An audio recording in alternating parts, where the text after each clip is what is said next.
अस्सलाम वालेकुम, मैं हूँ शमा नाज़ और आज हम बनाएंगे तंदूर की रोटी के साथ ये सिंपल सी आलू पालक की सब्ज़ी जो कि बहुत ही मज़े की बनती है और बहुत ही डिलीशियस होती है। इसको बच्चे बड़े बहुत शौक़ से खाते हैं। मेन चीज़ है कि इसकी फ़ायदे भी बहुत ज़्यादा है और पालक जो कि खुद फला की हैसियत रखती है, तो इसको यानी सब बहुत शौक़ से खाते हैं। तो ये बनाने में बहुत ही आसान होती है, बहुत डिलीशियस होती है। तो इसको अब बिल्कुल सिंपल से मसालों के साथ हम तैयार करेंगे। तो उम्मीद करूँगी कि आप लोगों को बहुत पसंद आएगी। तो इसको बनाने के लिए जिन जिन चीज़ों की ज़रूरत है वो शेयर कर रही हूँ आपके साथ। तो सबसे पहले मैंने एक प्लेट के अंदर ये 1.5 चम्मच चिली फ्लेक्स डाल दिए हैं और अब इसमें 1.5 चम्मच तकरीबन मैं नमक का डालूँगी और 1 चम्मच मैं इसमें हल्दी का ऐड कर दूँगी। ये मेरे ड्राई इंग्रेडिएंट्स हो गए और यहाँ पे मैंने सारी सब्ज़ी चॉप करके रखी हुई है। यहाँ पे मैंने जो पालक है इसको खुले बर्तन में डालकर पानी के अंदर, और ऊपर से मैंने पालक को उठाकर टोकरी में डाल दिया है। ये मेरे ड्राई इंग्रेडिएंट्स है और ये टमाटर है 2 अदद और ये सब्ज़ मिर्च है जिसको मैंने फ्रीज़ किया हुआ था, अदरक का पीस जो मैं फ्रीज़ किया हुआ, और ये 2 टमाटर से प्याज हैं। यहाँ पे 3 से 4 अदद मैंने आलू लिए हैं जो कि मैंने काट लिए चौकोर शेप में। आलू मेरे बच्चे बहुत शौक़ से खाते हैं, तो इस वजह से मैंने थोड़े से ज़्यादा लिए हैं। तो यहाँ पे मैंने एक देचकी के अंदर ऑयल डाल दिया है, इसको मैं गरम करूँगी। ऑयल को मैं थोड़ा अच्छी तरह से गरम होने दूँगी और ये देखिए ऑयल कटना शुरू हो चुका है और अब इसके अंदर मैं प्याज शामिल करूँगी।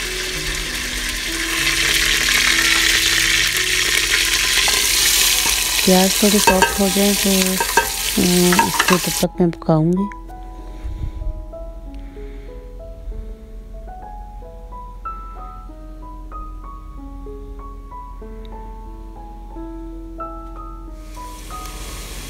यहाँ पे प्याज मेरे काफ़ी हद तक सॉफ्ट हो चुके हैं। इसको बहुत ज़्यादा ब्राउन नहीं करना है, बस लाइट सी इसमें भुनाई हो जाए। तो इसमें मैं ड्राई मसाले शामिल कर दूँगी और इनको अच्छी तरह से मिक्स कर लेंगे।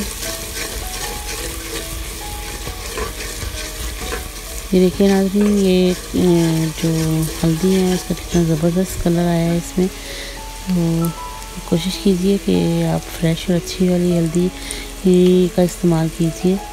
तो अब ये मेरे जितने भी 2 टमाटर हैं अदरक है और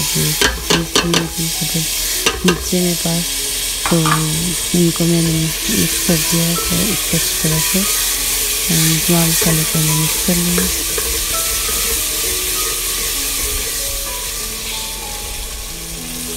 मसाले को मैंने तकरीबन 4 से 5 मिनट के लिए भून लिया अच्छी तरह से। तो कितना ज़बरदस्त इसका कलर है।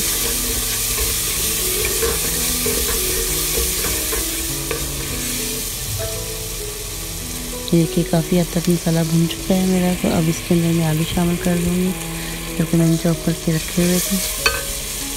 आलू आप अपनी मर्ज़ी के हिसाब से ऐड कर सकते हैं। अगर आप पसंद करते हैं कम तो आप कम इसमें ऐड कीजिएगा। तो मेरी फैमिली में तो थोड़े से ज़्यादा बच्चों को भी पसंद है, तो मैं थोड़ा सा ज़्यादा ऐड कर रही हूँ। मैंने तकरीबन 4 आलू लिए।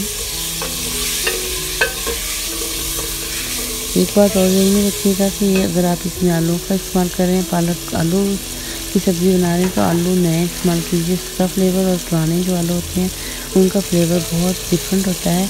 तो नए आलू जो थोड़े से महंगे तो होते हैं लेकिन वो मज़ेदार लगते हैं, तो डिश मतलब कि अच्छी बनती है उससे। तो ये पालक जो कि मैंने खुले पानी में डालकर उसको ऊपर से उतार लिया और अभी मैं आस्ता आस्ता करके इसमें डाल दूँगी ताकि मसाला सारा मेरे जो वेजिटेबल है इसमें मिक्स हो सके।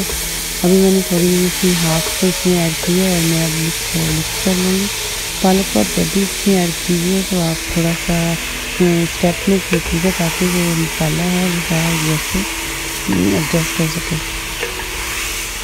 इसमें पानी बिल्कुल इस्तेमाल नहीं कर रही, मसाले को भिगोने में भी इस्तेमाल नहीं किया क्योंकि पालक में काफ़ी ज़्यादा पानी होता है। तो ये खुद ही अपने पानी के अंदर पकेगी और पानी काफ़ी रिड्यूस करेंगे हम इसका।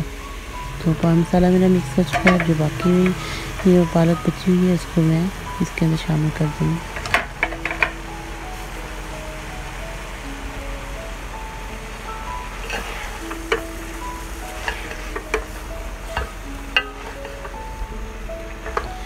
पालक की सब्ज़ी को बहुत डिफरेंट तरीक़ों से बनाया जाता है। इसको गोश्त के साथ भी बनाया जाता है। गोश्त में भी डिफरेंट वैराइटीज़ है, चिकन में भी इस्तेमाल करते हैं और मीट में भी इस्तेमाल किया जाता है। लेकिन जिस भी तरीके से बनाया जाता है, इसको दाल के साथ भी इस्तेमाल किया जाता है। मैं इंशाल्लाह आप लोगों के साथ वो भी रेसिपी शेयर करूँगी। तो ये बहुत पसंद की जाती है और ये दाल के साथ तो इसका फ्लेवर वाकई बहुत ज़बरदस्त आता है। और पालक गोश्त भी काफ़ी ज़्यादा फेवरेट होता है लोगों का। तो ये है कि इसको काफ़ी डिफरेंट तरीके से हम पका सकते हैं। तो यहाँ पर सारी पालक मैंने इसमें शामिल कर ली है और इसको अच्छी तरह से मिक्स कर लिया। अब मैं इसको ढक्कन देके तकरीबन 5 से 10 मिनट के लिए छोड़ दूँगी। 5 से 10 मिनट के बाद अब मैं दोबारा इसको चेक कर रही हूँ और इसको थोड़ा सा मिक्स कर लूँगी ताकि तमाम जो मेरे ड्राई मसाले थे वो भी अच्छी तरह से सारी पालक के अंदर मिक्स हो जाएँ। और ये देखिए काफ़ी हद तक पालक ने भी पानी छोड़ दिया है। अब मुझे इसको इस हद तक पकाना है कि ये सारा पानी जो है वो ड्राई हो जाए। तो ये देखिए मैंने तकरीबन 5 मिनट के बाद दोबारा इसको चेक किया। तो अभी इसमें पानी और थोड़ा सा और है। मुझे इसकी थोड़ी सी अच्छी सी बुनाई करनी है ताकि जो ऑयल है वो इसका रिलीज हो सके। तो ये देखिए इस स्टेज में आके इस तरह से ये पालक का पानी जो है वो रिलीज़ होगा। तो इसको मज़ीद पकाएंगे। तो अब ये देखिए मैंने तकरीबन इसको मज़ीद 10 मिनट के लिए पकाया है। अब मैंने आंच बिल्कुल स्लो कर दी है और इसको थोड़ी सी हल्की आंच पर ऐसे ढक्कन के बगैर ही पकाएंगे। इस स्टेज पे आके तो क्योंकि आलू भी हमारे तकरीबन पक चुके हैं और पालक भी काफ़ी हद तक पक चुकी है, तो हमने सिर्फ इसको पानी जो है इसमें थोड़ा सा इसकी नमी को ख़त्म करना है।